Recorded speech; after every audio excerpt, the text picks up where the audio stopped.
குழந்தை நட்சத்திரமா மலையாள சினிமால திரைப்பயணத்தை தொடங்கின நடிகை நஸ்ரியா நேரம் படம் மூலமா தமிழ் சினிமாக்கு அறிமுகமானாங்க. அதுக்கப்புறம் ராஜாராணி, நையாண்டி, வாயை மூடி பேசவும், திருமணம் என்னும் நிக்கா மாதிரியான படங்கள்ல நடிச்சாங்க. 2014 இவங்களுக்கு நடிகர் ஃபஹத் ஃபாசில் கூட திருமணமாச்சு. அதுக்கப்புறம் இவங்க நடிக்கிறதுல இருந்து விலகியே இருந்தாங்க. அதுக்கப்புறம் 2018 கூடை அப்படிங்கிற படம் மூலமா மறுபடியும் சினிமாக்கு ரீஎன்ட்ரி கொடுத்து இப்ப சில படங்கள்ல நடிச்சிட்டு வராங்க. இந்த நிலையில சமீபத்துல இவங்க நடிச்சு வெளியான சூக்ஷ்ம தர்ஷினி படம் மிகப்பெரிய வெற்றி படமா அமைஞ்சது. இந்த படத்துக்காக நஸ்ரியாக்கு கேரளா பிலிம் கிரிட்டிக்ஸ் அவார்டு கொடுக்கப்பட்டிருக்கு. இதெல்லாம் ஒரு பக்கம் இருக்க, நஸ்ரியா சூக்ஷ்ம தர்ஷினி படத்தோட ப்ரொமோஷன்ஸ்ல கலந்துகிட்டதுக்கு அப்புறம் சோசியல் மீடியாலயோ எந்த ஒரு பப்ளிக் ஈவென்ட்ஸ்லயோ தலையை காட்டாம இருந்தாங்க. இவங்கள படங்கள் தொடர்பா காண்டாக்ட் பண்ண ட்ரை பண்ணாலும் எந்த ரெஸ்பான்ஸும் இல்லைன்னு தகவல் வெளியாச்சு. இதனால குழம்பி போன பலருமே நஸ்ரியாக்கு என்னாச்சுன்னு கேட்க தொடங்கிட்டாங்க. இந்த நிலையில நஸ்ரியாவே இதுக்கு பல மாசத்துக்கு அப்புறம் இப்போ பதில் அளிச்சிருக்காங்க. அவங்க என்ன சொல்லியிருக்காங்கன்னா, எல்லாருக்கும் வணக்கம், எல்லாருமே நல்லா இருப்பீங்கன்னு நம்புறேன். நான் ஏன் ரொம்ப நாள் காணாம போயிட்டேன் அப்படிங்கறத இப்போ உங்களுக்கு தெரியப்படுத்திக்கிறேன். நான் இந்த கம்யூனிட்டியில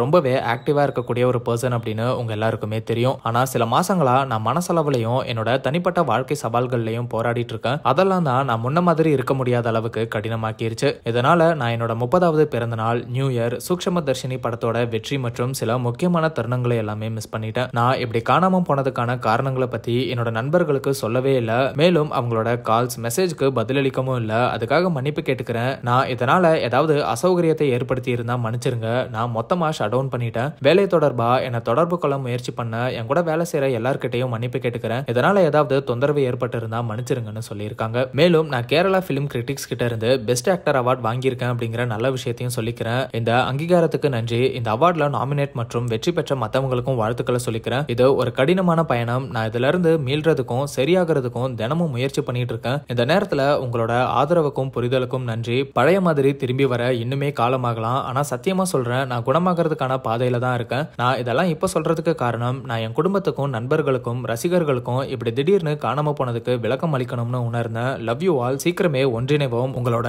இடைவிடாத ஆதரவுக்கு நன்றி அப்படின்னு நஸ்ரியா விளக்கம் அளிச்சிருக்காங்க. நஸ்ரியாவோட இந்த நோட்டை பார்த்த பலரும் ஒரு நொடியில இவங்களுக்கும் ஃபஹத் ஃபாசிலுக்கும் விவாகரத்து ஆயிடுச்சுன்னு நினைச்சிட்டாங்கன்னு தான் சொல்லணும். ஏன் அப்படின்னா சமீப காலமா செலிபிரிட்டிஸோட டிவோர்ஸ் அனௌன்ஸ்மெண்ட் எல்லாம் இந்த ஃபார்மேட்ல தான் வந்துட்டு இருக்கு. அதனால பலருமே இவங்களோட கமெண்ட்ஸ்ல டிவோர்ஸ்னு நினைச்சு பயந்துட்டேன், சீக்கிரமே குணமாகி நல்லபடியா திரும்பி வாங்கன்னு சொல்லி ஆறுதல் அளிக்கிற விதமா கமெண்ட் பண்ணிட்டு வராங்க. ஆனா நஸ்ரியா இந்த நோட்ல என்ன பிரச்சனை, எதனால காணாம போயிருக்காங்க அப்படிங்கறத தெளிவா சொல்லல. ஆனா ஏதோ மன ரீதியா பாதிக்கப்பட்டிருக்காங்க அப்படிங்கறது மட்டும் தெரிய வருது. நஸ்ரியாவே இது தொடர்பா நேரடியா விளக்கம் அளிக்கிறாங்களா அப்படிங்கறதெல்லாம் வெயிட் பண்ணி பார்க்கலாம்.